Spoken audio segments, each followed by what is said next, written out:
Jen goes to Kananaskis and comes back. She's going to tell us all about that, how close she got to the big cheese. Apparently not that close.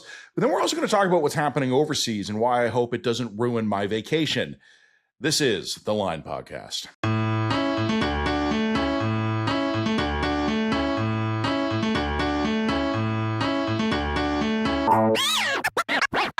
This episode of The Line Podcast is brought to you by Unsmoke Canada, which is dedicated to helping Canadians who are looking to quit smoking understand the full range of options available. Despite decades of government programs and increasing regulations, today, nearly 4 million Canadians still smoke cigarettes. Adult smokers who choose to continue to smoke should be aware that other options exist. While not risk-free, alternatives such as heated tobacco, vaping products, and oral smokeless products provide a potentially less harmful choice. Smoke-free alternatives do not involve combustion or burning, like smoking a cigarette does. Instead of heavily restricting access and information about these options, Canada's government should be adopting common-sense legislation that will help further bring down Canada's smoking rates and put information in the hands of Canadians. Information such as the relative risks compared to cigarettes. Because the products are not the same, and they shouldn't be treated the same. It's just common sense. Learn more about how a smoke-free future can be achieved at Unsmoke.ca. So, Jen, I saw on Facebook, Meta, I think we're technically supposed to call it, just a really nice photo you took. It was a selfie, and it was you in this incredibly beautiful natural backdrop. I'm assuming you weren't going for a random hike. Was that at the G7? Because they always try to put these places where it's beautiful. Yes, so I went to the G7 this week to go attend the event as a media person, a media loser, because honestly, it's like a 50-minute drive from my house, so why wouldn't I? I don't know if I would necessarily fly out to attend this thing for the line if it weren't so close by, but because it's so close by, why not go? So I applied for it. We talked a little bit last week about what applying to be a media person at the G7 was like. It was very funny. But something that I think people maybe don't understand is that Kananaskis is kind of like the park that's right next to Banff, and it's a provincial park, and the Banff is the federal park. Kananaskis is a really small sort of village, is a really, really tiny village inside the Kananaskis Park. And then it's about... it's a good long drive from Banff. I think I looked this up last week and I forgot what the number was already, but like it's half an hour to 50-minute drive to Banff. So it's quite a distance between the two spots. And of course, Banff has much better amenities, way more people, can hold more people, but is less secure, way less secure because there's way more ins and outs to Banff. There's more people living there, all kinds of things. So what had happened was that the actual summit, the G7 summit, was happening between two locations. Most of the leaders and the main bilateral sessions and the press conferences and all that was actually happening in Kananaskis. And then the plebeian media, the lesser media, and some of the lesser meetings and things like that was all happening at the Banff Center for the Arts. So because I was one of the lesser media, and let's be clear here, I am the lesser media. I should have been in Banff. There was no reason for me to be in Kananaskis. Kananaskis is also really, really small. It just can't accommodate 400 international reporters. It can't. So what was happening was that, people were selected to go to Kananaskis directly based on what kind of outlets they were working for, and also lottery. Like they got a lottery ticket from the main pool. So if you were a pool feed media, and pool feed means that you were recording what was happening, and your recording was then made available to all the other accredited media. That's what pool feed means. So if you were pool feed media, or if you were like major international media, or you got the lottery, you probably got into the Kananaskis proper. But if you were like a lowly substacker and freelancer, yeah, good luck. You weren't getting anywhere near that. And to be honest with you, that was appropriate. But what that actually meant in practice was that there was a fairly significant contingent of media who were following around the leaders and actually able to get in front of them and ask questions in scrums and in press conferences. And then for the rest of the summit, they were kind of sequestered to like this tennis court essentially, where they had to spend the rest of their time and then they were brought out and managed appropriately. And then there were media Did like they have me. a tent or something, like a dome? Yeah, or were they I presume that they weren't like put out cooking in the sun? Yeah, cooking in the sun, left to die. But like it was from with what a I could trickling tell. hose to drink from. Exactly. Now, but that being said, like it wasn't. It was hard work for those media. Like they were working their ass off for a really long period. They were trapped on site. They were managed and moved around the site as needed. And it was a pretty brutal, exhausting day for those guys. So like for the honor of being in the presence of one of these guys and for the honor of being able to maybe spout out a question at a press conference, they had to work really hard. And then there was like lesser media like me who were in the Banff Center. And what that was just like a giant room where all of us could come and work with the beautiful mountains in the backdrop, and all of the pool feed stuff was coming into that center. We could listen to it live, or we could download it after the fact. So we got it easy because we got coffees and muffins, and a beautiful view, and to hang out and chat with the other media. It was a way lower impact, but it meant that we didn't have the opportunity. Like I didn't have the opportunity to ask Donald Trump a question. I didn't get within like an hour of Donald Trump, by car. But it was still, I thought, worthwhile for me to, it wouldn't have been worthwhile for me to fly out to attend it for that reason, but because it's in my backyard anyway, sure, why not? I'll go hang out at the Banff Center and see what's coming in and see what I can see. Was security in Banff up, or is it normally operating because there was no access to leaders? Security in Banff was higher. Definitely you had to have a media pass to get into the Banff Center, so you needed to have accreditation to get close to the media center. And then, if you were one of the people who got into Kananaskis, there was a shuttle bus that would take you from the media Banff Center to Kananaskis. So you needed an extra pass to do that. And I didn't have the extra pass. So yeah, and the roads up to the Banff Center were blocked off by RCMP. You needed to show a pass to get past the cordon. But no, I mean, most of Banff was operating as normal. It was just the Banff Center that was closed off. So if you were a tourist just visiting Banff at this time, you probably wouldn't have noticed what was going on. But you couldn't have gotten near Kananaskis Village. That was totally shut off. Nobody got within miles of that. I was fascinated. You know what? I'm gonna bite my tongue for a second. I want to ask you a question. Okay. Irrespective of what the experience was for you in terms of where you were, what you're doing, blah blah blah. Very just big picture, blue sky question. What did you think of the G7? Like, what was your takeaway? Yeah, it's really hard to assess the G7 from a media pen because it's not like you can schmooze with the leaders. It's not like you can really network very much, even with staff and things like that. Like I got to network a little bit, but it's so hyper managed from a media perspective that it's not a natural environment, and it's really hard to assess how successful this was. Because also, remember, most of the meetings that are taking place between the actual leaders themselves aren't public. Right? They're happening on the sides, they're happening in closed sessions. So the only thing that you see as the media is what's you've been permitted to see, right? Donald Trump being there added a lot of drama and interest to the whole event. I'm sure we'll get into that in greater length if you want to get into it. Again, remember my absorption of all this was happening through a screen from Banff. But look, I mean, I think it went for Carney and for Canada. I think this went as well as could possibly be expected, given the reality of where America is going, and given the fact that this is all happening under the backdrop of Iran and the attacks between Iran and Israel. So, that's a lot of geopolitical movement, both acute and chronic. And the G7 is fixated on stuff that's quite wonky. Like, it's AI regulation. It's, quantum computing stuff they want to talk about. It's trade policy. It's, there is some big picture stuff on Ukraine that happened during the G7 as well. But it's not the sort of stuff that tends to, it's really hard for that sort of stuff to overwhelm Iran and Israel be bombing, So I thought it went very well. I think I've been quite open in my praise for Carney's deftness in handling from what I could see. I mean, my column basically made a note of that specifically.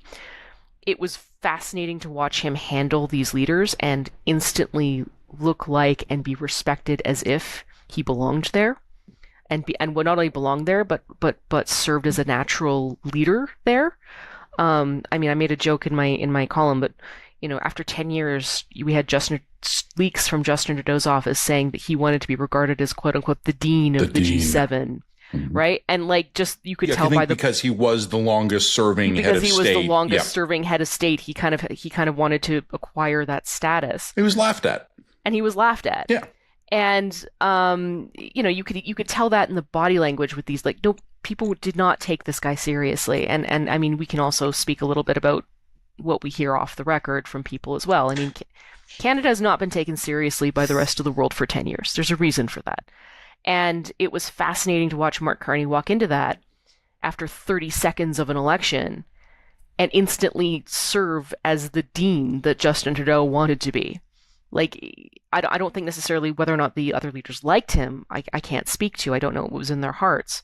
But it was clear that there was a respect, there was a mutual respect between all those people there, and Carney looked like he was the kind of guy who was supposed to be leading the G7.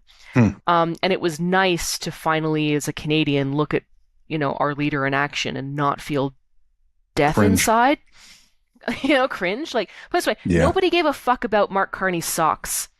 Mark Carney had boring, plain socks that matched his boring, plain suit, and that was nice. I liked that. Yeah.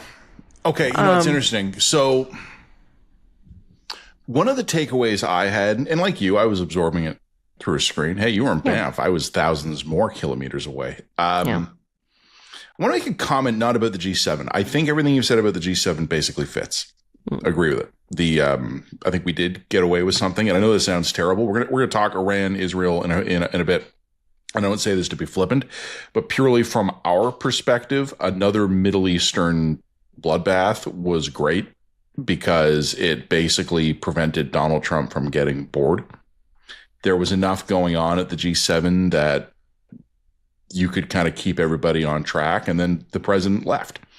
And he didn't have time to get pissy with the other world leaders and start lobbing wrenches into the gears, right? So I'm not trying to be flippant about overseas. He definitely threw some wrenches in the gears in the short period that he was there. Oh, he took a parting shot at Macron as well when he was leaving. Pardon me. Real charming. Pardon me there, just had to clear my throat. But I think, if you're the prime minister, if you're one of his top advisors, that probably was at the upper end of how you wanted things to go. There were no disasters. Yep. Successful debut on the world stage for the prime minister, blah, blah, blah. So thumbs up to Mark Carney on that. I give him approval of his performance there.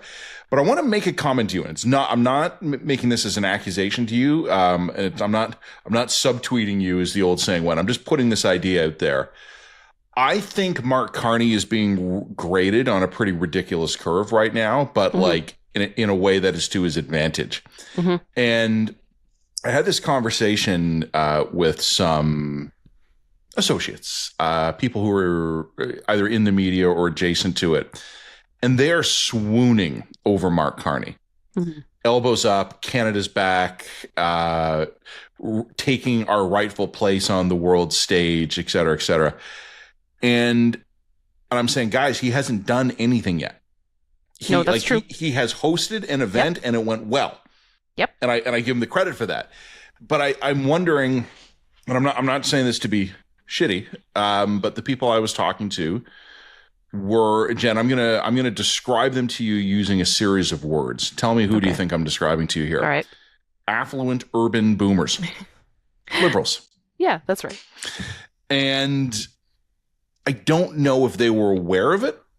And the people who are now singing Mark Carney's praises are the people who were the very last holdouts at Fort Trudeau, like the people who were subsisting on rats and each other, were now the most enthusiastic Carney supporters. And except I'm not sure that that's true. Oh, but I mean, maybe not broadly, but these were the people I was talking to. Sure. Okay. Fair enough. Have just gone from, it's terrible how they have cut this wonderful Justin Trudeau down. The media, those backstabbers in caucus. How dare they do this? And now all of a sudden it's great to see Canada respected again. And I'm like, guys, come on. Three months ago, you were the one telling me that the fact that Canada's reputation had suffered was all a bullshit campaign being spun by the hedge fund that owns the National Post. Now you're telling me, thank God Mark Carney's here to turn things around? Yeah, absolutely. Fuck off. Absolutely. Politely. I think that's right. But that being said, I do think that there's dissension within the ranks a little bit with the Liberals, and especially people who are on more left on the Liberal who are looking at Carney and saying, like, this is the most conservative prime minister we've ever had. And of course, I'm just laughing, going like, monkey's paw. You have activated the monkey's paw. You said you would do anything for another Liberal victory. You got your wish, but you got it at the expense of a conservative prime minister. Ha ha ha. One of the fingers goes down. So I just think that that's very funny. That was very vivid. There you go. You should. I think it comes across better on video than it does on podcast. But no. So and also, if you look at, for example, some of the chatter that's happened around the proposed Bill C5, which wants to essentially bulldozer through a lot of provincial and Indigenous opposition for projects of national interest. A lot of more left-leaning Liberals are going, yikes, the Conservatives wouldn't have gotten away with that. And the answer is probably they wouldn't have. So, there's I'm not sure that all the people are singing Mark Carney's praises. Or all Liberals are singing Mark Carney's praises. I do think that there is a real sense among some Liberals, particularly more left-leaning Liberals, that this is a real change in tone, and this is not the continuation of the Trudeau regime that they had signed up for or hoped for. This was not, in fact, the lipstick on the pig that they had hoped for. And I go, haha. Haha. Now, that being said, I think you're right. I think it's too soon to judge Mark Carney in a global sense. Like, let's see what happens with C5. Let's see if we actually do get any projects declared national interest. Let's see performance. I can't judge him. I'm going to caveat the hell out of this. I can't judge him on performance at this point. I can kind of only judge him on vibes because we're just too soon into the game. But judging solely on vibes, I like the vibes. That's okay. So that's interesting. I grew up in Ontario. I think the listeners know that. And when I was becoming when I was becoming a man, I say that tongue in cheek, but when I was becoming like more of a grown up, when I was paying attention to the news, right, becoming politically aware, and suddenly had growing a beard, which was unexpected. That was sort of the tail end of the Mike Harris era in Ontario. And then I lived through this incredibly long period of like, oh, it's raining. Ugh, Mike Harris. Like, just for years, Mike Harris was this oath that would be uttered by the Dalton McGuinty era Liberals here. I'm very cognizant of not wanting to have any version of that, not wanting to tolerate any version of that with Justin Trudeau. I don't want to talk about Justin Trudeau anymore. He's done. God bless him. Off he goes. If you look online, even if you look in our own comment section, like Matt Gurney column, like why pineapple on pizza is good. And then the first comment is, this is just the result of 10 years of Justin Trudeau. There's a lot of people who've got Trudeau on the brain. I don't want to feed that. But I am going to say, and this is something I don't think my Liberal friends have reckoned with yet. We're 2 months into the Carney era? Not even. Okay, a little bit more than that from when he took over, but not even 2 months since the election. And even avowed Liberals are like, thank God. Carney, every day Carney's prime minister is in a weird way a judgment on Trudeau as prime minister. Yeah. Just as you said, with no socks. Normal socks. Normal socks. Like, he doesn't even need to have like high-end, excellent socks. Just normal socks will do. But I mean, that is a reflection of how far the bar was lowered. and just what we had come to tolerate and in some circles justified for so long in this country, that a guy coming in and just being, adult and reasonable and normal is treated as revelatory. Yeah. I'll take it. I will take it. Yeah, me too. No, look, I'm more impressed with Mark Carney so far than I was certainly for Trudeau in his last 2 terms. Why do I get the feeling, though, and we're drifting a little bit from the G7. I want to get back to Trump at the G7 in a minute, but I don't know. Maybe I'm being superstitious. Do you kind of feel like a karmic debt hasn't been paid yet? Like it's been a little too smooth a transition, and we saw this week. If the liberal government is, if its karma, if its doom is to fix all of the problems created by the previous liberal government, I'll take it. In the long run, everyone gets exactly what they deserve. Maybe this is what they deserve. I saw this week what I've been waiting for, and I apologize to the viewers and listeners. I'm not articulating this well, and it's just sometimes ideas make sense on the vibe level in your brain, but then you attempt to filter them through your typing hands or your speaking mouth, and they don't work good. I feel as though Mark Carney has thus far been untested. Mm-hmm. And people, like, the automatic immediate response to that will be, what are you talking about? He just hosted a G7 and he did successfully. And yes, that was a test. But Mark Carney has not yet had to make a difficult decision. He has not had to balance competing priorities. Rob Breckenridge, in a column we just published at The Line today, has kind of made this point. At a certain point, this is what Rob was saying. He's talking about energy projects. At a certain point, he's not going to be able to talk in the big picture, talk of, building Canada or, tying the nation together and doing business differently. At a certain point, he's going to have a specific project approval at his cabinet table, and he's going to have to say yes or no. And he's going to have to alienate one group or the other here. I don't think Carney has yet had that moment. And when I see people who are getting high on his awesome Carneyness, I mean, guys, change of pace, 100%. Improvement from what we had, 100%. But he hasn't had to disappoint you yet. Yes, and look, when he has to make those tests and he disappoints me, as he will, then my perception of him will change. That's just, and by the way, I'm also building in some degree of expected disappointment because that's just all governance is compromise. So he's not going to make every decision that I agree with. I'm building in a degree of expectation on that. Like, he might disappoint me on 1 or 2 policy grounds, but I still will be able to look at it globally and be like, he's good. Or he might be consistent, or his actions might consistently fall short of his rhetoric and position, in which case I will come back in 6 months and be like, dude's a good diplomat, but he's an empty suit. He can't actually fix the problems. Both of those outcomes are possible from where we are standing right now. So I can't speak more to that. I'm just not going to reflexively make judgments on him before I have an appropriate data set to make those judgments. Yeah, I think that's fair, but I think probably for me, I might be approaching it exactly 180 degrees opposite from that, which is to say I'm not going to extend benefit of the doubt. It has to be earned. I am prepared to offer praise to Carney when he does things that make sense. The 2% NATO goal, that makes sense. Doing a good job at the G7, which I think he did, that makes sense. I will give him credit for that, but I am withholding my affection otherwise because I want to see him do the things that need to be done. Hosting a G7, just kind of by quirk of the schedule, right? That ended up being...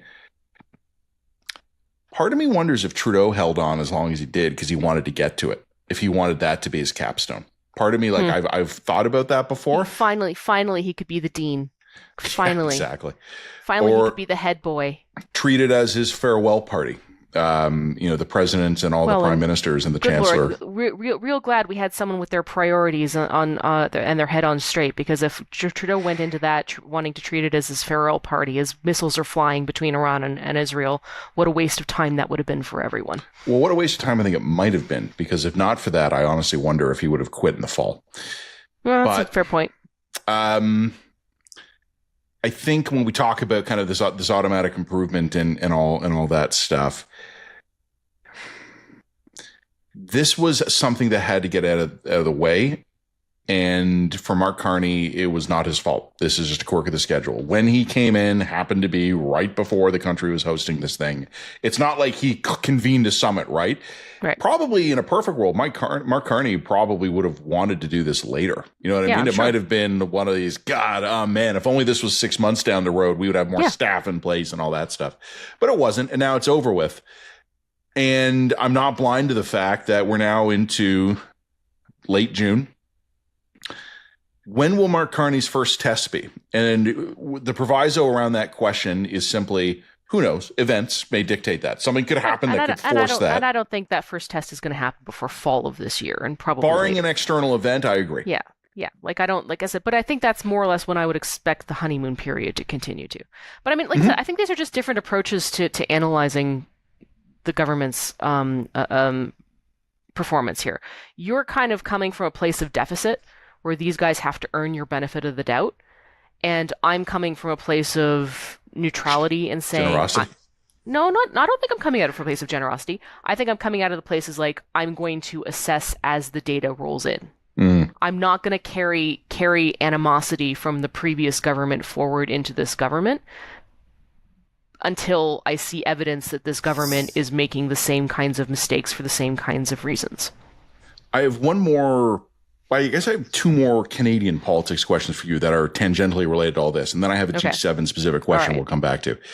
Did you see this week, and I know you were traveling this week, so you might not have, but did you see Nate Erskine-Smith fire a shot at the government?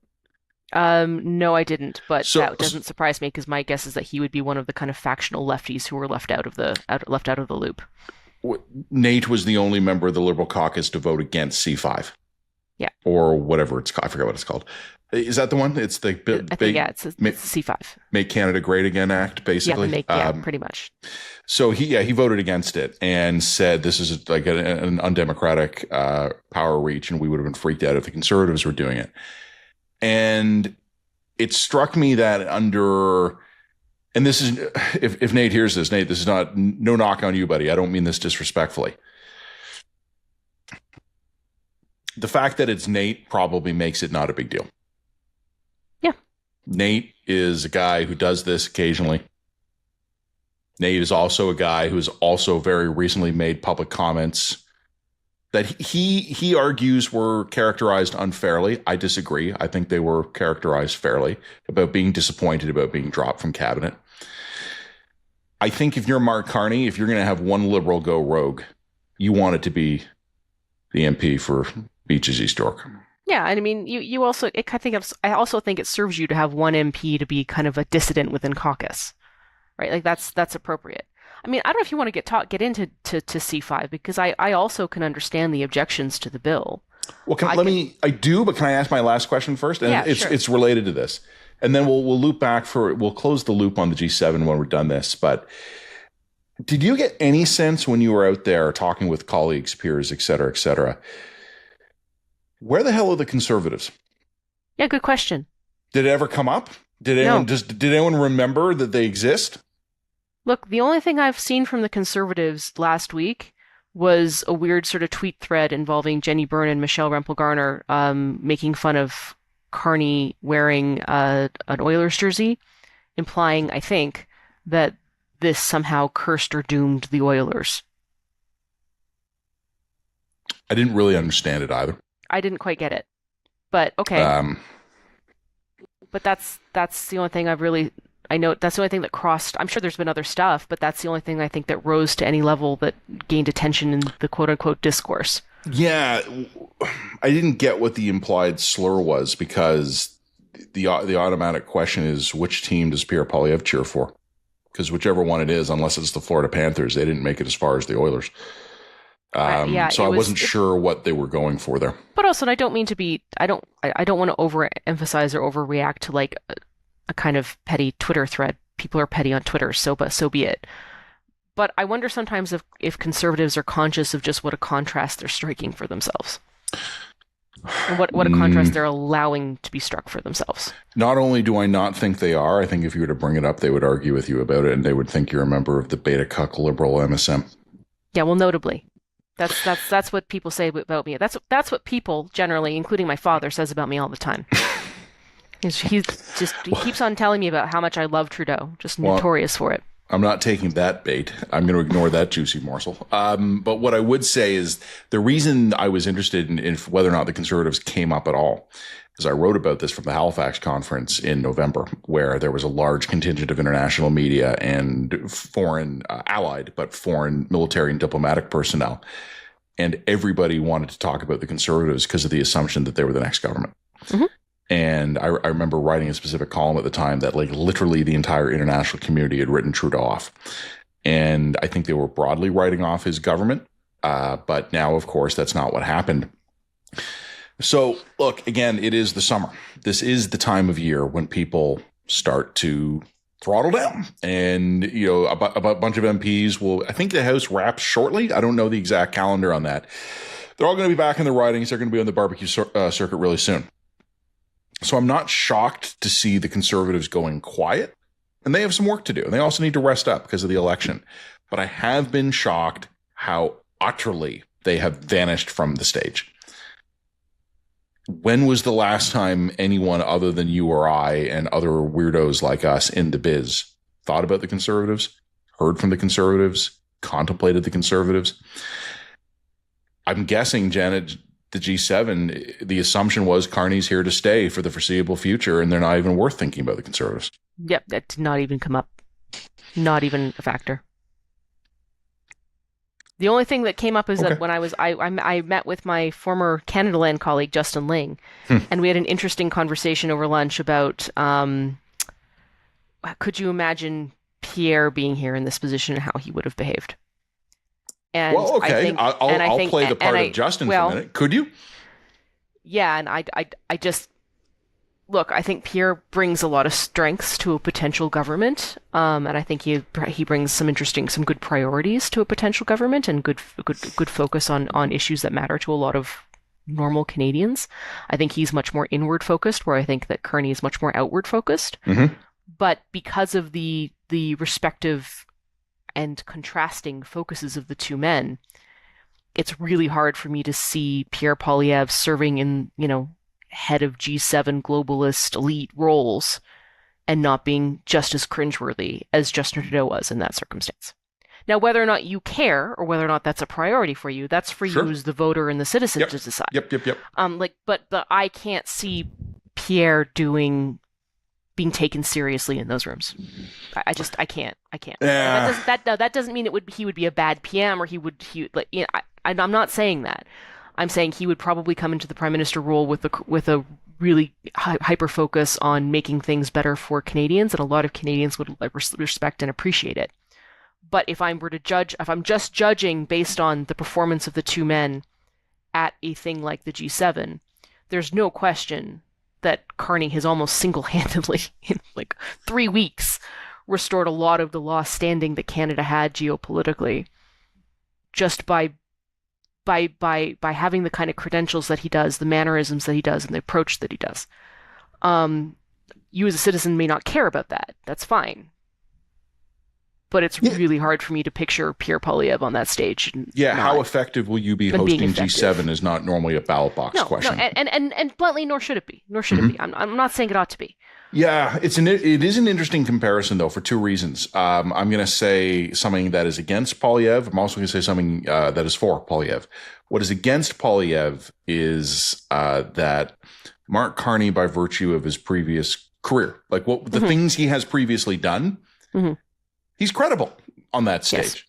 Yes. He's a rookie prime minister, but he is someone who has high-level government experience in North America and Europe.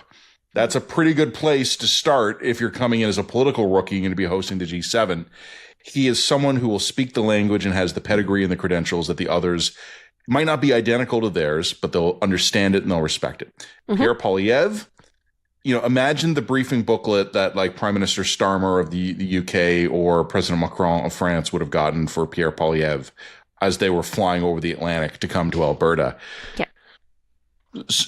Suburban Ottawa MP recently lost his own seat, but in a hypothetical world where his party somehow wins the election, known for being combative with the media, like diplomacy is not Pierre Poilievre's strong suit. That is also, you wouldn't put that in his pro category here. But what the hell? But like also, if it was your job. Let's say, Jen, just a hypothetical here. You're hired as a consultant, right? You are Jen Gerson, but you've left journalism. You were hired by a consultant by the British Embassy, the British High Commission in Ottawa, to write up a briefing memo for Prime Minister Starmer about Prime Minister Poilievre ahead of the G7. What the hell do you put in it? Oh, yeah. There's Pierre Poilievre is a very gifted politician, and he might even be a once-in-a-generational politician for a conservative in Canada. The problem that a lot of Canadians run into, and this is where I know I'm going to get into trouble, is that Canadians don't have a realistic sense of our importance on the world stage.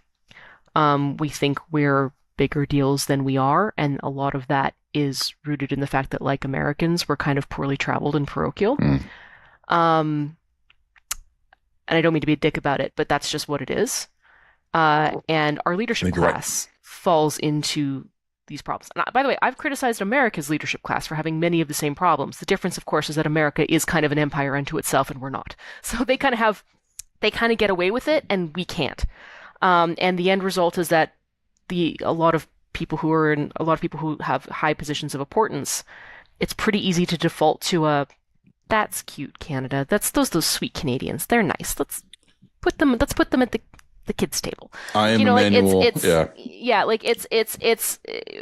we have to earn our place here psychologically with a lot of these people, and we're operating under assumption, especially in Europe, that because we're Canadians and we sound the way we do, that we're dumber than we are, and that's not fair and it's not true. But these are implicit kind of biases that we have to work through, and I think that someone like Pierre, again, 2 months after an election, having really no international experience, very little experience outside of his specific geographic and informational sphere, would have been disregarded and sidelined at this event pretty quickly. I think if you're Emmanuel Macron or you're the new Chancellor of Germany, you're not taking Pierre any more seriously than you would have taken Trudeau. Yeah, it's basically. I'm sorry, but that's just what it is.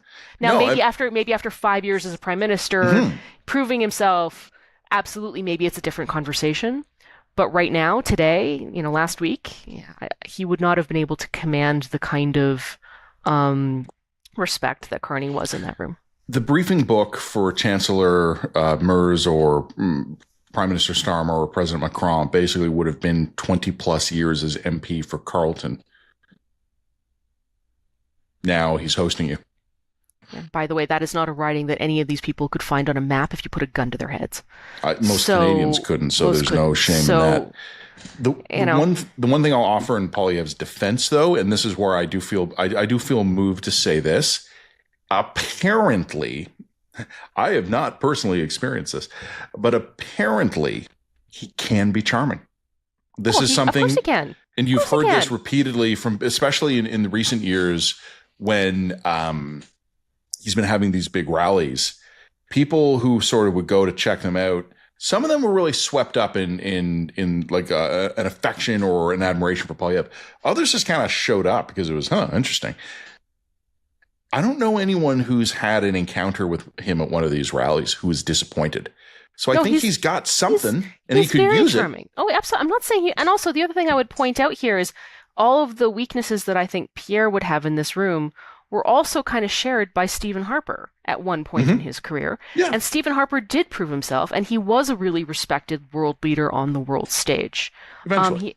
Eventually. But he kind of had to earn that in a way that I think that Carney was able to walk into it. Mm-hmm.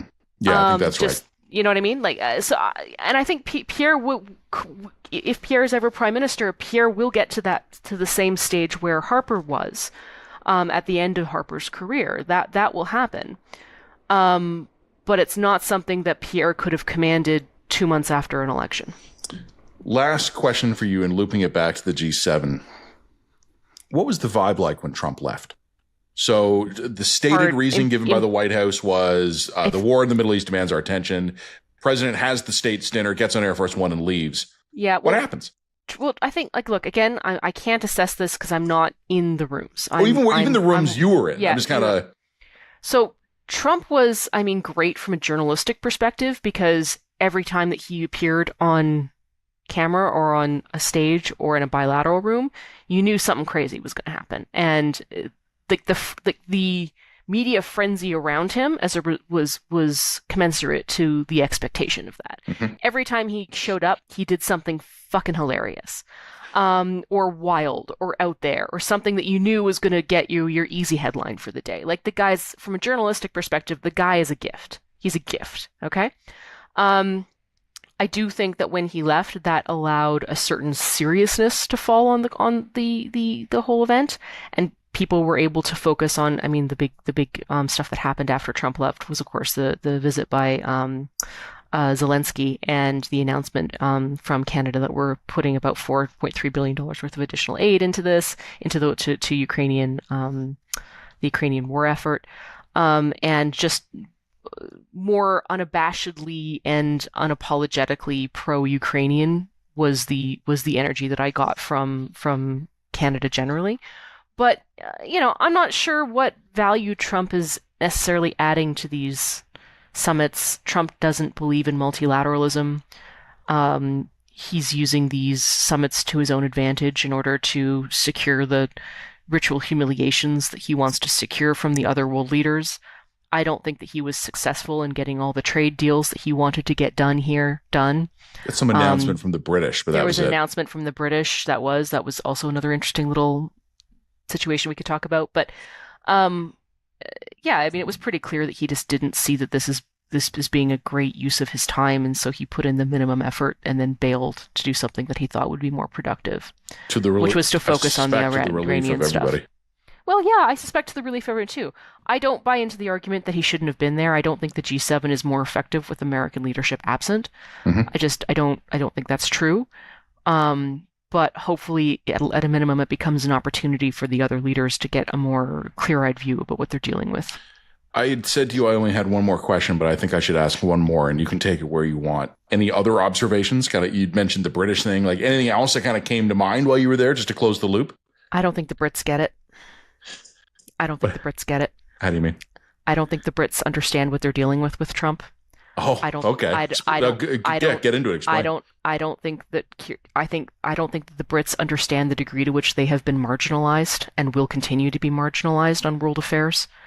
My sense talking to some of the Brits was that they were very upset about how Trump seems to have just gone totally over their head around Iran, and they're so upset about this, but they don't want to say anything because they're British, of course. And I just almost laughed inside and was like, "You're not important enough. Did you not understand that? Like, was they're that closer to us than the U.S.? Yeah, they shouldn't expect to be in the loop on Iran and Israel any more than we are. Like, who do you think you are now? Like, I don't think they get it. Because there's an ocean separating them, I think that Starmer, the sense that I have is that is a guy who's trying to cling to a normalcy that no longer exists. I think Canadians have been really disillusioned with the Americans in the last few years, and they haven't been yet. And so that they're still trying to, okay, maybe we can work some kind of trade deal. This guy's a little crazy, but maybe we can work some kind of trade. And Canadians have gone past that stage of grieving. And we're just in, even if we do sign a trade deal, we don't trust that it will last for more than 30 seconds. So let's just try to get through this week by week. Like, we've gotten real hard-eyed about some of these things in ways that the UK and I think the leadership of the UK haven't. And there was an interesting little thing at the one of the bilaterals where Trump has this document. We've signed this trade deal with the UK. What's in the trade deal? We'll be getting that information to you soon. But here's my signature on the trade deal, and all the papers fell out of this little folder, and Starmer sort of reflexively knelt down to pick them up for Donald Trump. And I'm like, you've just given Donald Trump what he actually came here for. And that was the domestic win that he's hoping to come back home with, and that was a deal that's good for America, whether or not what's in it or not. And a photo of the British Prime Minister on his knees before him. Yep. I saw that. I went, oof. Oof. And I don't think that the UK gets that yet. I don't think they understand that that's what happened, which is interesting because so many of them come out of public school. You'd think that they would understand ritual humiliation, but yeah, I don't think they get it. I don't think they get it. Now, maybe they're insulated enough. Maybe they're far enough away that they don't have to get it in the way that we do. But that was my other weird takeaway.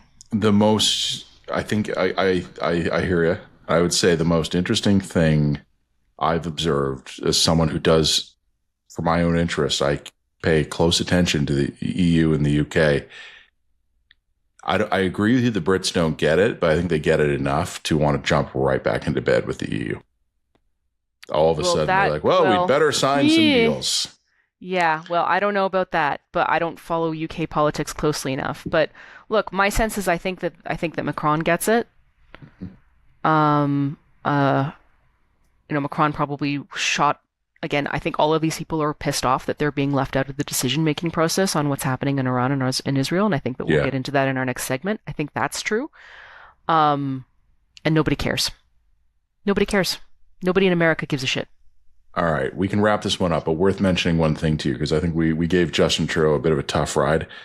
I remember Trump won first term, first Canadian state visit to the White House.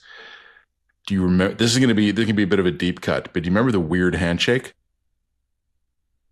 No. Okay, so when the Prime Minister Trudeau arrived, the president came out kind of to the whatever they call it, the loop, like wherever like the limos arrive, and there's the door, and there were the Marines saluted the Prime Minister and opened the door, and there was this weird macho handshake outside the White House because apparently one of the things Justin Trudeau had been briefed on is do not do anything that debases yourself in front of this guy because he's good at the body language cues. Mm-hmm.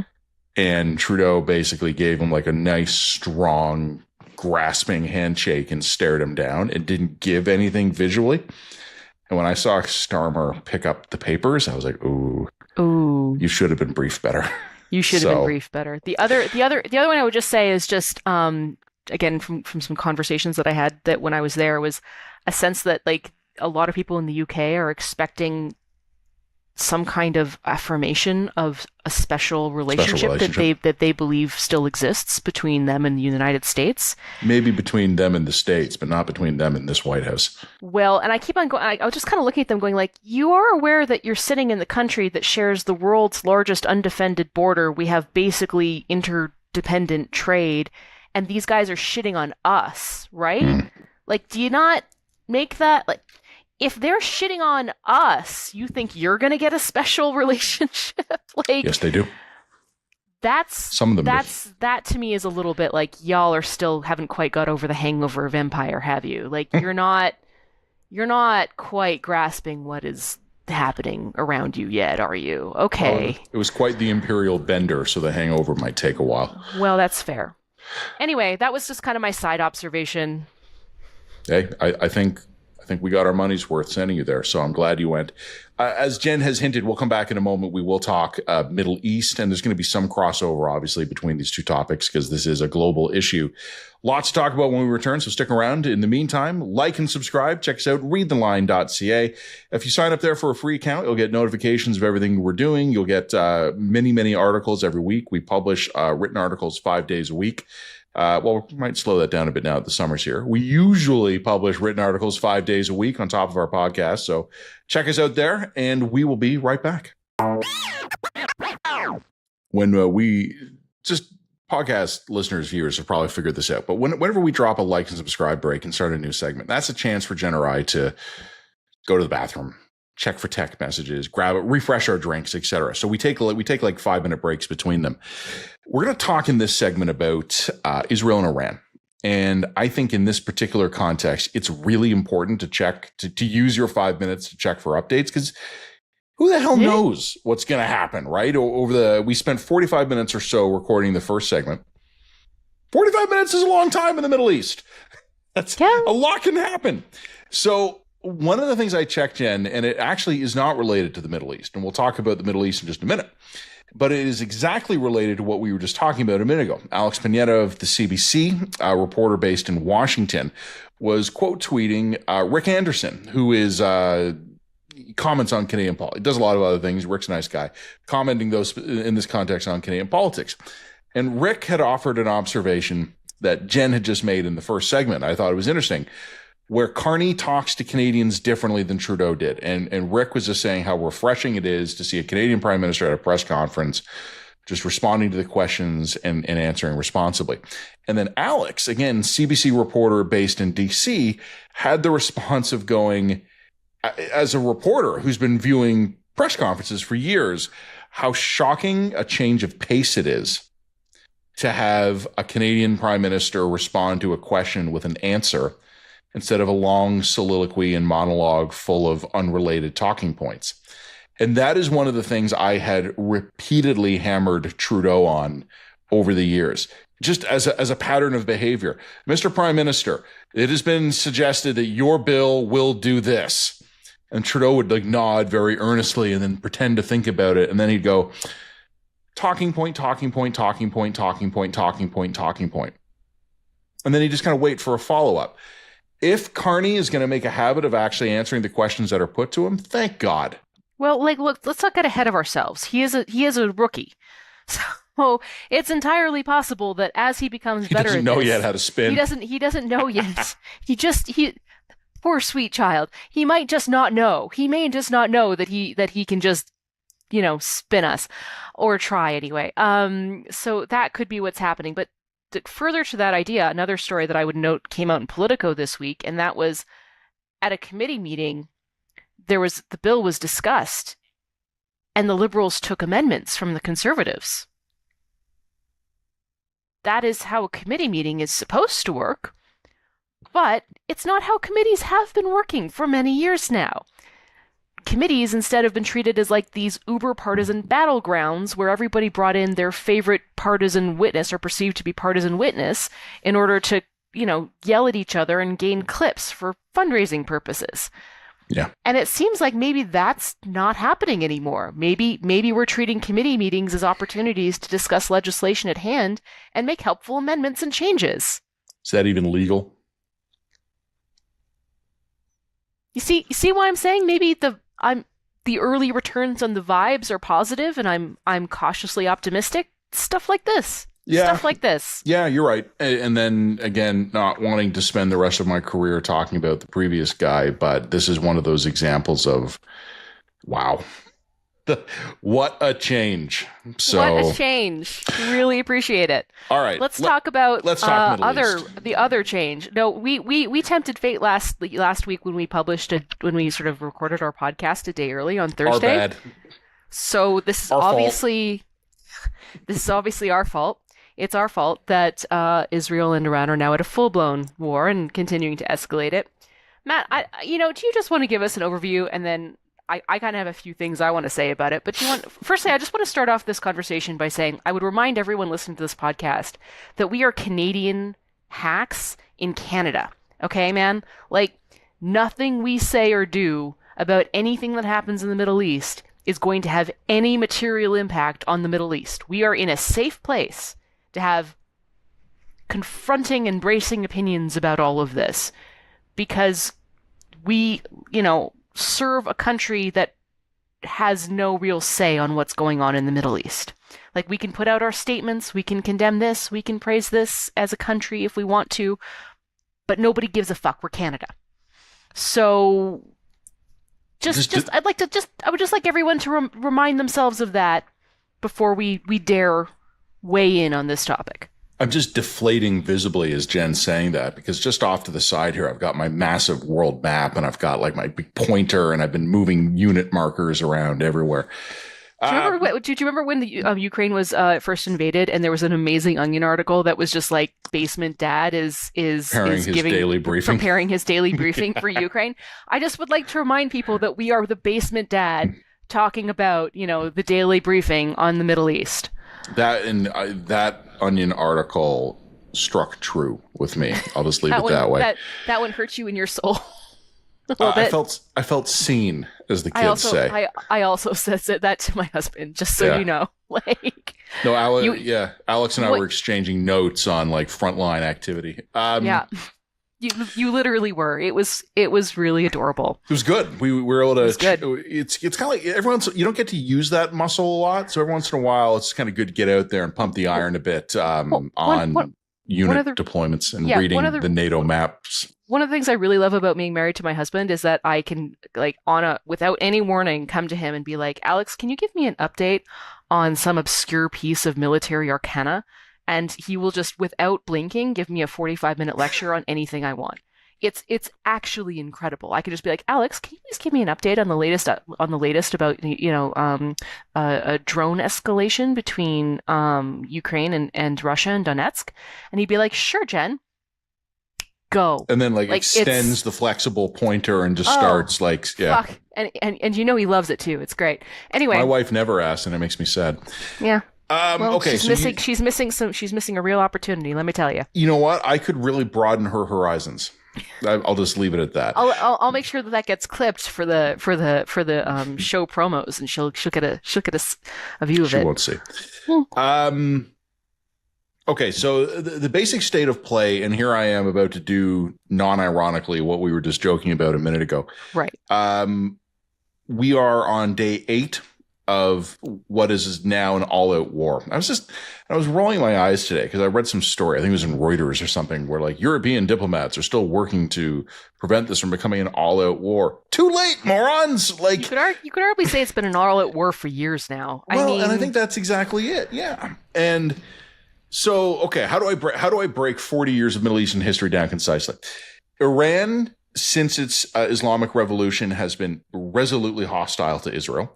Iran is not a conventional military power. It does have a large army, and it has the regime-defending revolutionary guards, but it doesn't have a large navy, and it does not have a large modern air force. What Iran has always invested in is proxies. Hamas in Gaza, Hezbollah in Lebanon, various resistance groups in Syria. Iran backed in the Shiite sections of Iraq. Iran heavily funded militias in Iraq after the 2003 invasion. Iran's strategy has always been to work through proxies to destabilize its enemies and to basically, in the particular case of Israel, to surround them. What has been said, and I'm going to insert the usual caveats about this, despite my repeated requests, I have not yet been briefed by the Mossad or the CIA. But what seems to have changed recently in the United States and in Israel was intelligence that led them to conclude. And yes, I remember weapons of mass destruction from Iraq. Well, I get it. I'm going to get into that. Yeah. That's where I start to weigh in. But here we go. As what is being claimed, and I will say it as neutrally as that, is that the United States and Israel have both become convinced that Iran's nuclear program was further advanced than realized. And that, in fact, Iran was in a position to not just build nuclear bombs in the abstract, but to possess nuclear weapons in the immediate near term. And that is why Israel has chosen to go. What has Israel been doing? Well, we talked about this in my column this week, an absolutely lopsided ass kicking. It is the most lopsided military campaign I can remember, probably since the 2003 shock and awe offensive when the U.S. rolled into Baghdad. The Israelis have hit Iran with missiles. They've hit Iran apparently with Mossad teams on the ground, car bombs or drones. Israel has apparently, and this is astonishing, apparently was able to smuggle into Iran missile launchers and operate them by remote control. The effect of this, also combined with this good old-fashioned intelligence, I'm going to use the technical term here, the Israelis caught the Iranians completely with their pants down. and were able to wipe out senior levels of Iran's military leadership, does not yet seem to have gone after the political leadership in a big way. And we can talk about that in a minute. But has hammered the military leadership and has hammered the senior levels of the nuclear scientists in Iran, killing these guys either in meetings or in their homes with targeted strikes. Israel now has effectively uncontested air dominance over Iran. The Israeli Air Force is now operating at will in Iranian skies, and Iran is retaliating. They are firing missiles at Israel. They are firing drones at Israel. The drones aren't getting through. Israeli defenses are taking them down. The drones are too slow and they have to go too far, and the Israelis are basically getting all of them. But Iran has huge inventories of ballistic missiles, and they're working over Israeli cities with them. Here's something, and this is something that will make sense intuitively, but most people don't understand this. This is kind of one of those, you talk about military trivia, right? Or minutia that your husband can explain to you. The enemy always has more bullets than guns. And if you destroy the guns, they can't fire the bullets. That's what Israel's doing now with Iran's ballistic missiles. They're not going for the ballistic missiles unless they can find some. If they know where they are, they're bombing those targets.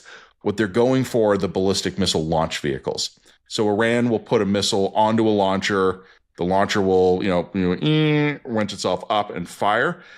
Iran has thousands of missiles, but only a few hundred launcher vehicles, and the Israelis have been going for the launchers.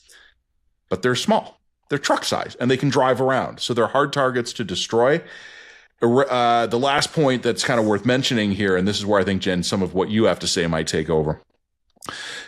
Parts of Iran's nuclear program have apparently already been effectively destroyed.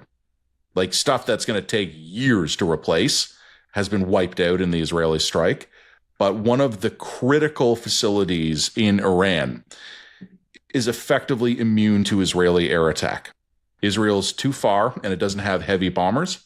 The fighter jets it does have cannot carry bombs large enough at the distances required to destroy this facility, the Fordo facility. This is leading to a lot of Frodo, Lord of the Rings memes, which are amusing me, but it's actually Fordo. And what's so special about the Fordo facility? It's believed to be where Iran would assemble its bombs. And it's highly underground, so it's under a mountain. You'd need a mother of all bombs to take it out. You would need an aircraft large enough to drop the biggest bomb, non-nuclear bombs available to major military powers, and Israel doesn't have those bombs because it doesn't have planes big enough to carry them. So this is where American intervention starts to become. Now, I think that there has been some discussion to date. Like Israel is doing this with, if not America's explicit consent, then at least with America's sort of nudge, wink, wink. Nudge, wink, wink, and probably with a degree of American intelligence as well. The question here about escalation and American involvement has to do with whether or not Donald Trump will sign off on a plan to drop a big-ass motherfucking bomb on this mountain. And if he won't, there are a few other forks in the scenario tree to consider. And then, Jen, I'll yield the floor to you. One of them is Israel does as much damage to Iran's military and its regime as it can, because it's also targeting regime targets, things like telecommunications, state broadcasting, things like that. That's under the laws of war, that's a gray area.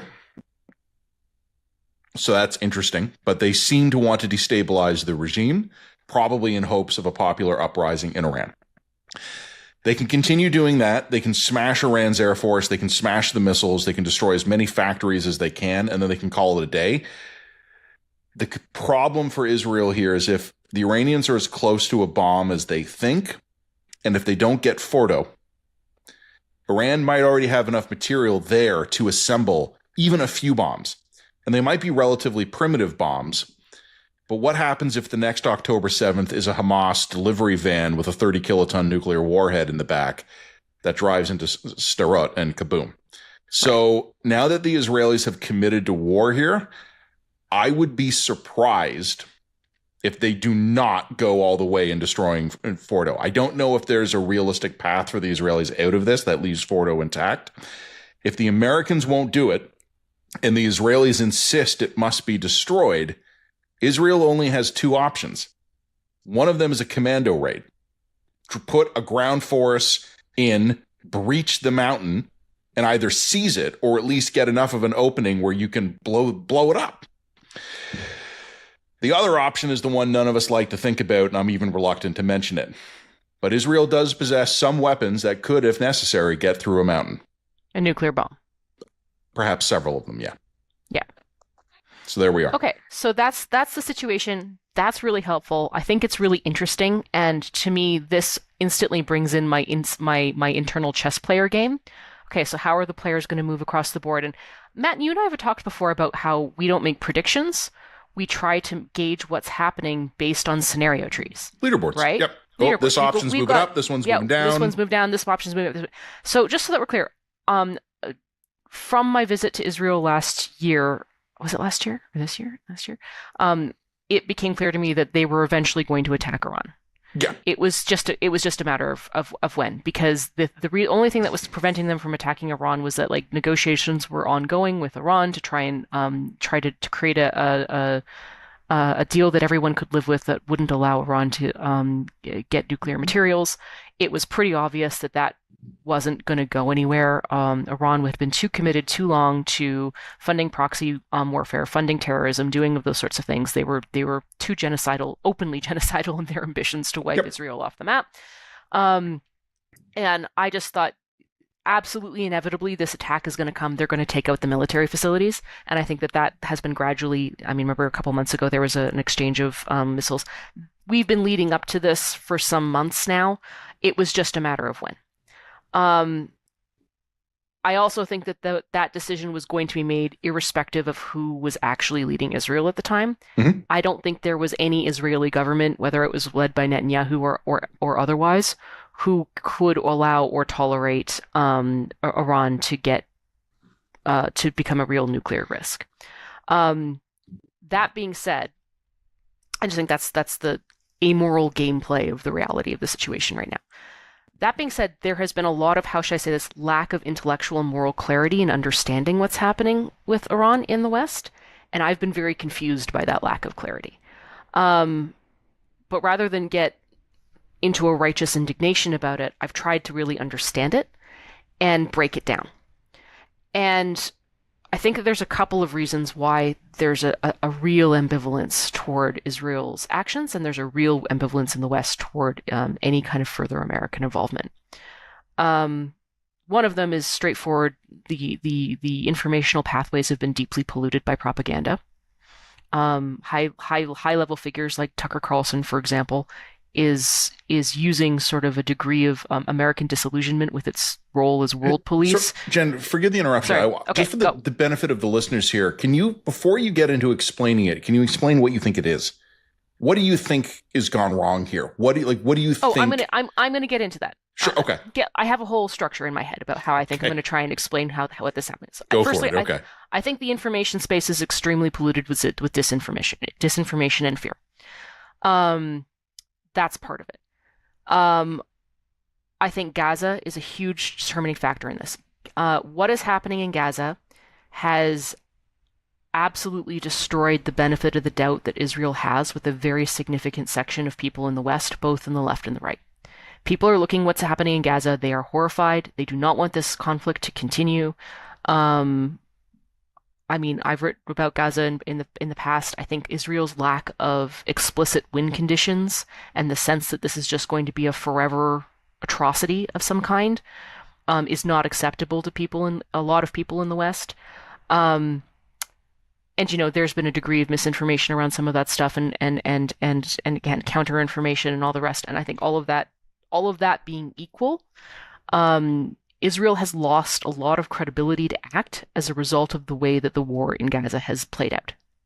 And I think that's just a fact that they have to take into consideration. There is a degree of anti-Israeli, flexive anti-Israeli position and a degree of distrust about Israelis' motives and actions as a result of Gaza. That's just now baked in.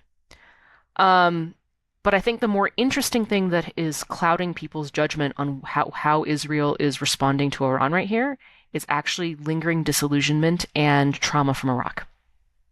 People are looking at this conflict And they are using 2003 and Iraq as the frame that they are judging this conflict by. And in the same way that military leaders have a tendency to always be fighting their last battle, a lot of the civilian population are taking their understanding of what's happening in Iran right now based on what happened in Iraq. And also on a misunderstanding of what happened in Iraq and why countries wound up in Iraq. So I want to dig into that a little bit because I think that disillusionment and that trauma is extremely justified, but I think that you're probably taking away the wrong lessons from it. So let's go back to 2003 for a second. Let's go all the way back, more than 20 years. Matt and I are now old enough to have had lived experience of this whole thing. So what happens in 2001? 9/11 happens. America is deeply traumatized. There is a highly reflexive, fuck these people, we want to bomb them to shit. We want revenge. We want our pound of flesh. We want to go to war. That leads to a quagmire in Afghanistan, which was kind of retconned into a human rights mission to like bring schools to girls in Afghanistan. Yeah, we invaded to find bin Laden and we couldn't, so we were there for the girls. That's right. This was inaccurate. It wasn't why we were there. We were there because we were pissed collectively at the West and we were going to take our fucking revenge out on them. This led to a quagmire in Afghanistan. Then what started to happen is that the Bush administration at the time, due to a longstanding of personal and longstanding political factors, said, you know who else we should take out while we're here? If we're going to be a war in the Middle East, we should have actually just finished the job that we started in 1991 and taken out Saddam Hussein because he's a fucking evil genocidal dictator. So fuck this dude. And so they built a pretext for going into war with Iraq. The pretext was largely based on bullshit. The pretext was built on both claims that they had some kind of involvement in 9/11, even though there was no adequate evidence to that effect, and claims that Iraq had weapons of mass destruction and that their nuclear program had to be shut down. A lot of people 20 years later look at that incident and say, I got duped into supporting the war in Iraq because of false claims about weapons of mass destruction, but I think that is a misremembering of the past. In reality, most people back in 2003 knew that this was bullshit. Most of us knew that these pretexts were bullshit. A lot of people protested the escalation of the war in Iraq because it was clearly bullshit. And there were a lot of people, particularly in American elite circles, who were highly influenced by sort of neoconservative doctrine, who said, yeah, we know that the pretext of this is kind of bullshit, but let's be clear, Saddam Hussein is still a fucking monster, and the world would be better off with a democratic Iraq. And they went in and they used that sort of ideological pretext to justify what they were doing morally. And nothing destroyed the neoconservative doctrine faster than what America did in Iraq. There is nothing, I think, destroyed America's self-conception faster than what happened in Iraq. And I think America is still reeling from that experience. So the disillusionment they have with authorities and leaders telling them about imminent threats, I think directly stems back from Iraq. And I think all of that is understandable. The problem is that this is not Iraq. This is a very different strategic situation happening in a very different intellectual environment based on very different evidence. So right off the bat, the evidence that we have to suggest that Iran is, in fact, moving forward with very serious nuclear weapons that may not be a risk to America, but certainly are a risk to Israel, is independent and good. The evidence that Iran is involved in funding proxy terrorists to attack Israel is not in dispute. That evidence is solid and good. This is not Colin Powell going to the UN making claims based on bullshit satellite images. The intelligence here, as far as we can glean, is good, that there is a problem here that needs to be resolved. Now, do I think that there are probably political factors that are determining the timing of the strike to benefit Netanyahu? Yes, I think that that's part of the factor as well. But part of the reason why, Israel has been warning about Iran's nuclear program for a really, really, really long time. And that's why there has been this ongoing on-again, off-again deal between Iran and the rest of the world to not produce nuclear weapons. And when that deal basically was called off in 2018, what we saw almost immediately afterwards was independent observers saying, these guys are enriching. These guys are enriching. These guys are enriching. So like the data that we're getting from this is coming from independent observers. It's coming in line with the collapse of previous negotiated deals. And the intelligence on this is reasonably good. The second thing that I think is very different about the situation right here is the ideological environment in which this is happening is very different. Neoconservatism as a doctrine has collapsed. There is no will in America to occupy Iran. Like that would be crazy, by the way. To occupy would be insane. It's a country of 90 million people. It's a sophisticated country. There's no will in America to do this, as far as I can tell. And also, Iran doesn't serve enough of a strategic advantage to America to even waste the time and effort. Like, remember right now, one of the major differences between America today versus America in 2013 is America is now energy independent. Mm-hmm. They don't fucking need Iran's oil reserves. Like, produce it in North America. You know, like it doesn't serve a lot of America's strategic interests to occupy this country. And Israel doesn't have the capacity to occupy it. Israel's a country of 5 million versus a country of 90. It doesn't have the capacity to serve as an occupying force in Iran. So I think that the ideological situation is fundamentally different. The risk assessment is fundamentally different and more credible. And as I said, I just don't. If we started to see aspects within American society revive this fantasy that if you could occupy Iran, you could have a more democratic Iran, that would be repeating the mistakes of Iraq. And, you know, you would see me be the first on the lines to say, that's fucked, don't do that. That's crazy. That's going to lead to another quagmire. But in fact, what I think we have right now is a leader that already in Trump that has a pretty good track record of being able to bomb shit and then leave. Like we saw him do that in Syria, if you'll recall, during the first Trump term. Yep. So, and also nobody in his base, nobody in the Republican Party, the neoconservatives don't have a serious contingent of people who could credibly make that argument. So my suspicion is that if the Americans do choose to get involved, what will probably happen is it will be a bomb on FOAD, and then that will be that. Walking away. If these guys want regime change, and a lot of people do want regime change for a lot of very good reason. A lot of people in Iran want regime change too, just so that we're clear. It's not going to be the regime change that happened in Afghanistan and Iraq, the failed regime change. It's not going to be as an occupying force. It's going to be we're going to bomb some houses and let nature take its course. And if what replaces it is a batshit crazy ISIS-style internecine warlord state, that's probably a better option than a nuclear-enabled Ayatollah. So it's going to be, as I said, the dominant sort of ideological theory governing America's actions right now, I think, isn't neoconservatism, it's realpolitik. And that is, we're going to do the minimum we have to do to serve our interests, and we don't want to waste our resources, our blood, and our treasure serving it. I think that's the approach. It's a much more amoral approach than the previous one. And whether or not it's a better one, I think we'll see. History and time will tell.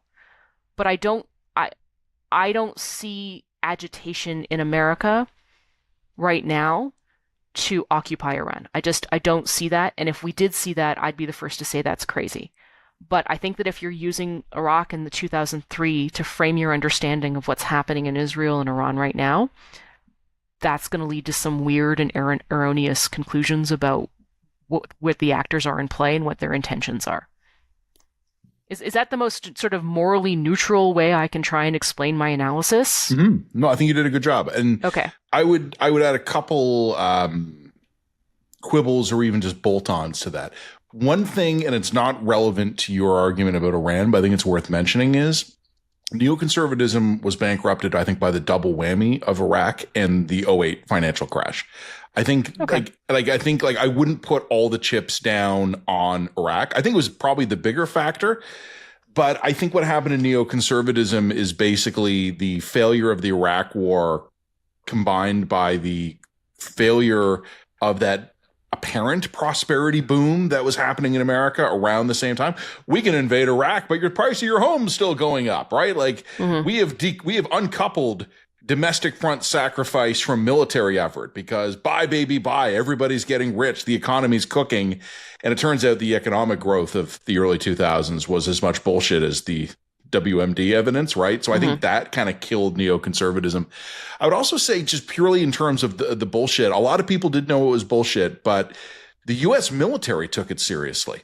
Like the U.S. military went into Iraq expecting to be attacked with weapons of mass destruction. And they had teams that would race to locations when the army would advance or the Marines would advance or the British would advance and they'd capture new territory. There were units of the U.S. military that were going in to seize the weapons. And there was nothing there. These were empty warehouses, right? Or potentially they were being precautious and saying, well, just to be on the safe side. The thing I would remind people here is like there's a reason why Canada didn't get involved in Iraq. We rejected the evidence. That's right. Yep. The British, the Americans, and the Australians accepted it. We rejected it. And we rejected the evidence at the time. So, I mean, God bless Chrétien for making that call. He was right. I disagreed with him at the time, but he was right. I mean, I was 19, so he didn't ask me. Yeah. I would say that those are the only quibbles I would add. And I think something that I'm not an Israel whisperer. Like, it's not my job to explain Israel to the world. The Israelis would probably not pick me for that job if they could. But I think, Jen, you've made this point, and I've tried to make this point repeatedly in the context of October 7th. The Israelis are different now. They're not. They operate on different assumptions now. And one thing I don't know if the broader public understands this. We in the West experience these wars through CNN and the Wall Street Journal. Mm-hmm. Oh, there's a renewed fighting. Oh, darn those Israelis. They're starting it again. I think what you said about Gaza poisoning the well for the Israelis, that's bang on. Like you're uncontrovertibly right about that. I don't think anyone would argue about it, no matter what their feelings on Gaza are.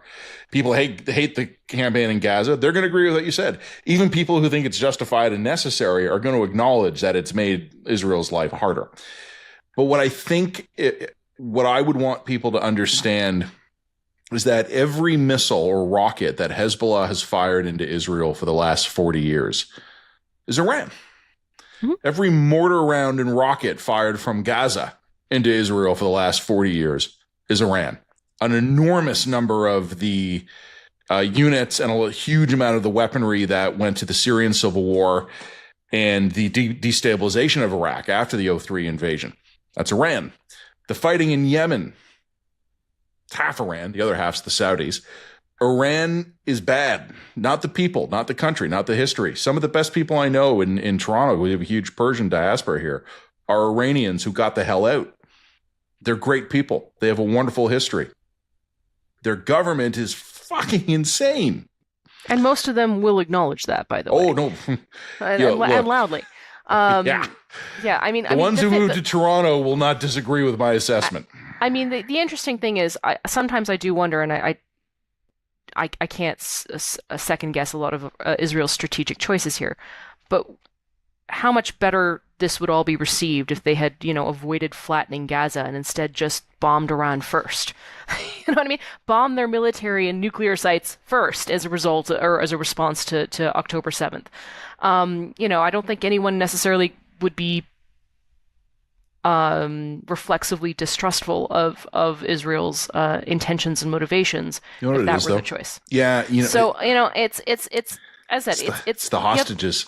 If there hadn't been 100 some odd hostages, Israel might have had the strategic flexibility to go, you know what, we're gonna hit Hamas with precision strikes, but we're gonna go for the head of the snake. But maybe it's the hostages. It's okay, fair enough. But look, the other thing I would think is that where people are very concerned about is with escalation. Right? Is this going to escalate into World War III?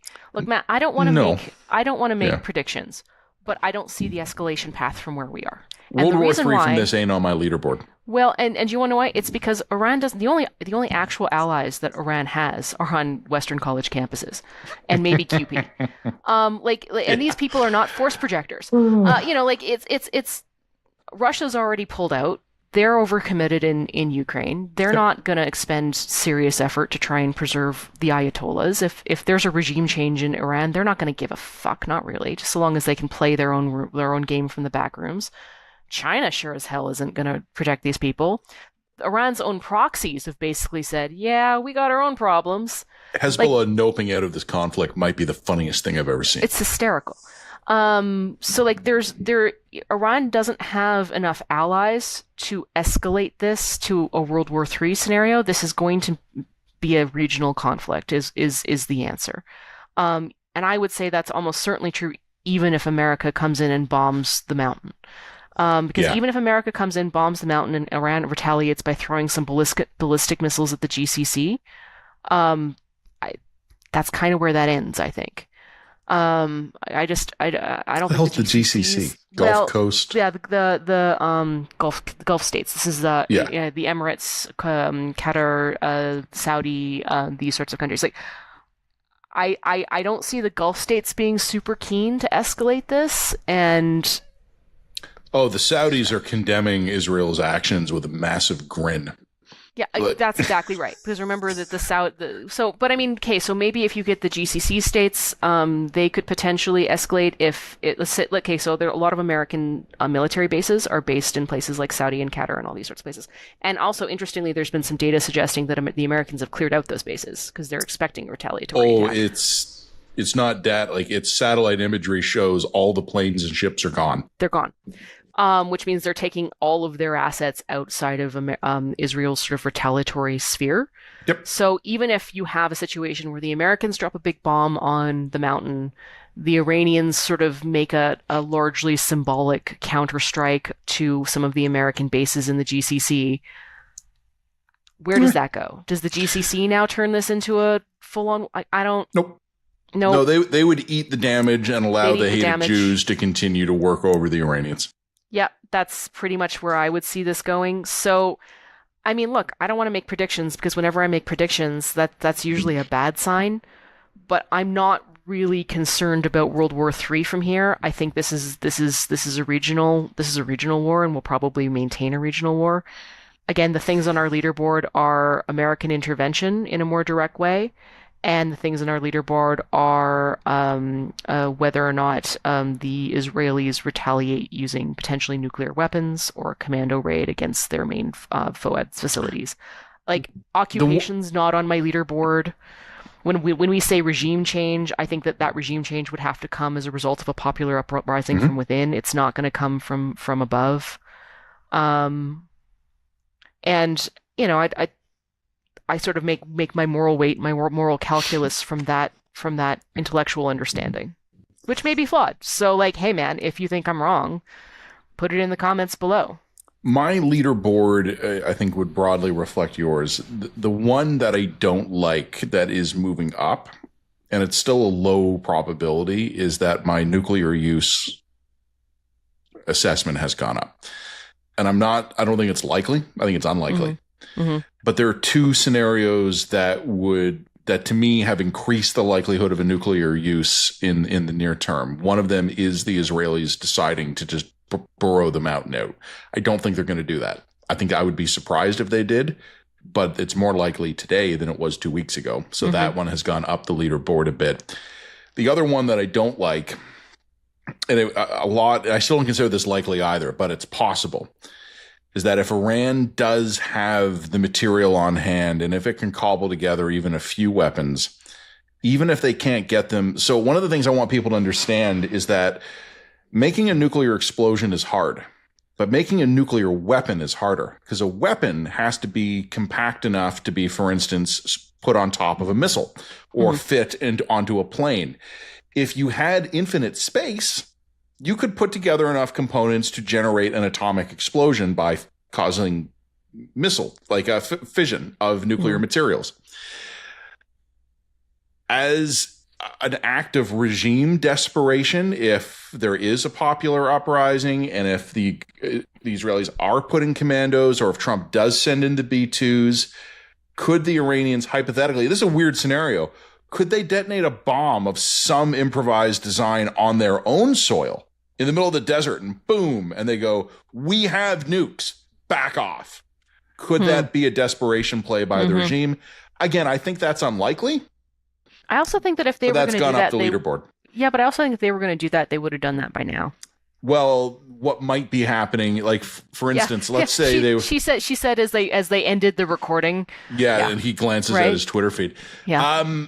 Look, the reported intelligence assessments, and I don't take these at face value, but what we're hearing in the especially the American and the Israeli press is that the assessment is that the Iranians could have sprinted to a bomb in 15 to 30 days.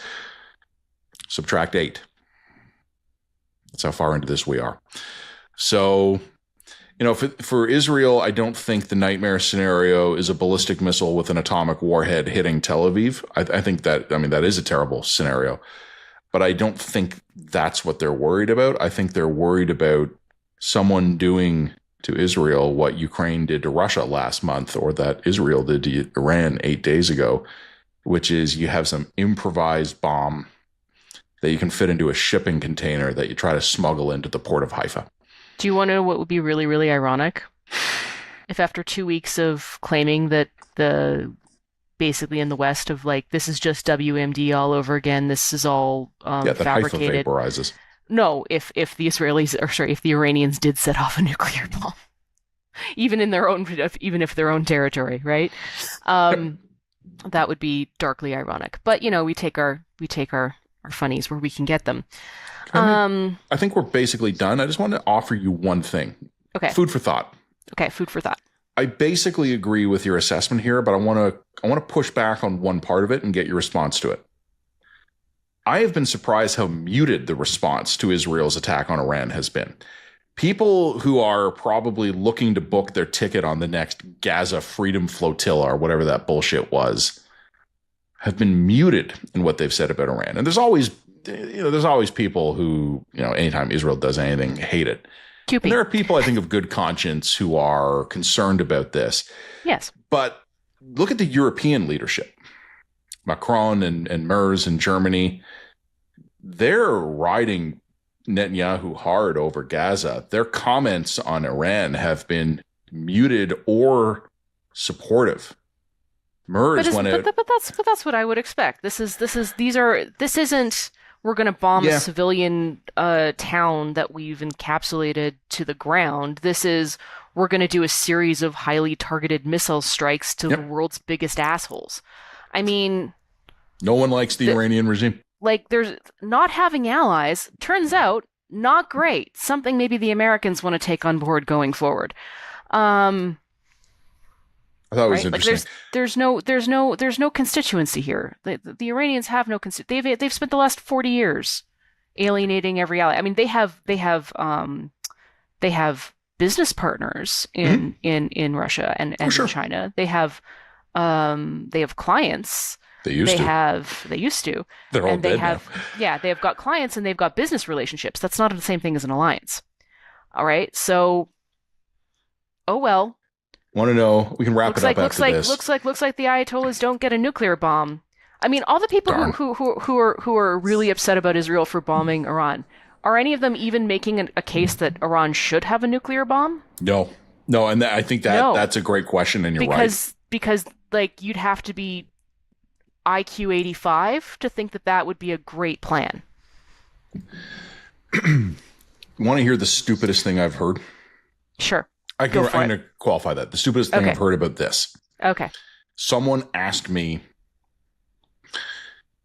if I still support what Israel's doing in Gaza based on how Israel has been able to hit targets in Iran so precisely at so far away. Mm-hmm. Hey, if they can put a missile through a condo building's correct window to kill an Iranian nuclear scientist, why are they flattening Gaza? My friend, my dudes, if Israel knew which particular apartment the Hamas guys were in, they would bomb that particular apartment. Not because they're great people. It's cheaper. The cheapest way to wage war is with extremely precise strikes. Israel has worked over Gaza because they don't know where Hamas is. That's what the tunnel networks and the dispersed command centers have meant. Hamas has dispersed its fighting forces, what's left of them, just into the population. Iran is keeping them confined to bases where they're supposed to be Israel has hit the bases. The nicest thing Hamas could do for Israel would be to remove themselves from the civilian population and all be in one place. And then the Israelis bomb that. People don't get it, Jen. And yeah, I think, but I also don't want to fall into the trap of engaging in apologia for Israel here. I think that there are some not insane criticisms to be leveled at how they've handled Gaza.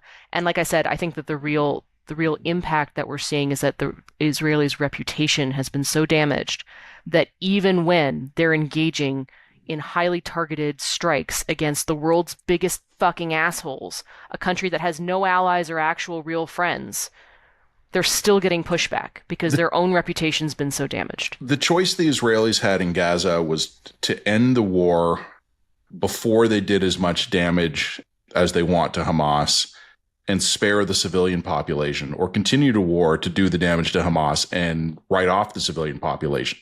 That's what they chose. They're going through the civilians and accepting civilian loss to get to Hamas. People condemn that. I'm not saying it's good, but I will say, having read a history book or two, I find it familiar. Again, the situation in Gaza is a perpetual one, and one that I think that we could talk for another hour about, but also fruitlessly, because I would remind people yet again, we are Canadian flax in Canada, speaking from Canada. So, everything we just did was so that our, fellow Canadians could have a deeper understanding of what was happening in Iran, and a deeper understanding from our perspective what was happening in Iran, so that they could take that and make what judgments they want to make about it. But, I'm in Calgary, man. Yeah, You're in Toronto. And my next briefing will be at 1800. So tune in there you go. Right. I think that's all we have to say today. Purely as a programming note, we are going on holiday. We do have one more episode. We've recorded it already. It will air in a week. It will be one of our Q&A episodes. Paid subscribers to the line, people who are paid up supporters, have the right to ask us questions. We do one or two of these episodes a year. We got one coming out in a week. We've already recorded it. It's fun. And no one can blame us for any tragedies that happen after it, because we avoided geopolitics. Yeah, we definitely didn't do we did the thing where we recorded something more than a week early, Matt. So we can absolutely be assured that a nuclear bomb will fly and land on will explode somewhere. I know. Sometime between when you hear this podcast and next Friday. But tune in and enjoy in any way. It will be a nice reprieve for the survivors for whatever hell we have unleashed by recording an episode early. And the first week of July, folks, we are taking off entirely. We do have some written articles we'll be publishing over that week, but for podcasts, we will be off. But other than that, we'll be back in July. I have an On the Line that's ready to go for Tuesday. We have an episode for the Line podcast for next week. Then 1 week off, and then we'll be back in July. We'll be ready to go. We'll be rested and tanned and hopefully not nuked. Bye. Bye.